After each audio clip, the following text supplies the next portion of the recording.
कैसे सालों से दिल्ली के गरीबों के लिए हजारों मकान खाली पड़े हैं, जो ढह रहे हैं, टूट रहे हैं, उनकी हालत जीर्ण शीर्ण हो रही है, लेकिन उनको आवंटित नहीं किया जा रहा है क्योंकि इसका श्रेय किसको मिले। इस वजह से ये इस चीज का जो है लबोलवाब है।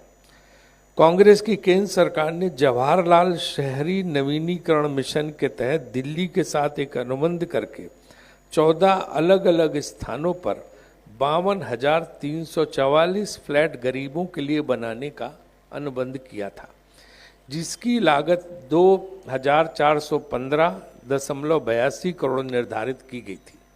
इसको बनाने का दायित्व DSIEDC और DUSIB को दिया गया था, क्योंकि हमने जवाहरलाल नेहरू मिशन शुरू किया था, urban renewal mission, urban development mission. आपको सही बसें भी जो थी सब में लिखा हुआ था JNUR, ये सब मनमोहन सिंह सरकार के जमाने में शुरू हुआ था।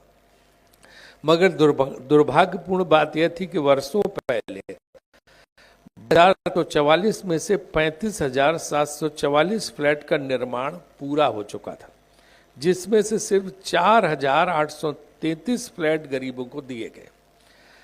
30,303 घर जो अलॉटमेंट के लिए एकदम तैयार थे, उसे भाजपा और आम आदमी पार्टी की लड़ाई की वजह से किसी को अलॉट नहीं किया गया, और 16,600 घर जो निर्माणाधीन थे वो भी अब खस्ता हाल में पहुंच गए हैं। यह तथ्य 19 अक्टूबर 2023 को दिल्ली उच्च न्यायालय के आदेश में प्रकाश में आया है।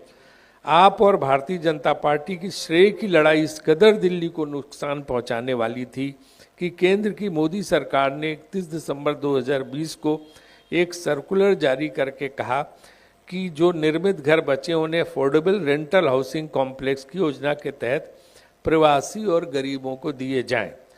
मगर केजरीवाल सरकार इन घरों को दिल्ली की पुनर्वास नीति के तहत झुग्गी झोपड़ी को देने की बात पे अड़ी रही है। एक कह रहा झुग्गी झोपड़ी को दो, एक कह रहा था इनको दो गरीबों को।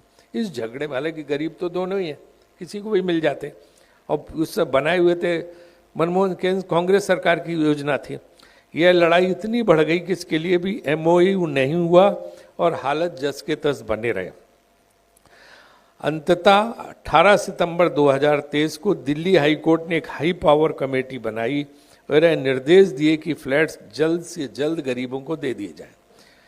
इस कमेटी में secretary ministry of housing and urban affairs, Bharat सरकार, vice chairman DDA, chairperson Delhi urban shelter development board, chairman Delhi Jal board, principal secretary national capital territory of Delhi आदि को रखा गया।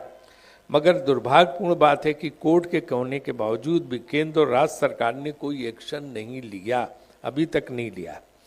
हद तो तब हो गई जब पुनः दिल्ली उच्च न्यायालय ने 10 जुलाई को दिशा निर्देश देते हुए उच्च न्यायालय के आदेश का पालन करने को कहा है। अभी जो है न्यायालय को यहाँ तक कहना पड़ा है कि गरीबों के फ्लैट्स न देना न सिर्फ दुर्भाग्यपूर्ण है, बल्कि यह गरीबों के साथ गंभीर अन्याय भी है। कैसे 10 सालों से दिल्ली का हित भाजपा और आपकी लड़ाई की भेंट चढ़ रहा है और इसका खामियाजा दिल्ली की जनता को भुगतना पड़ रहा है।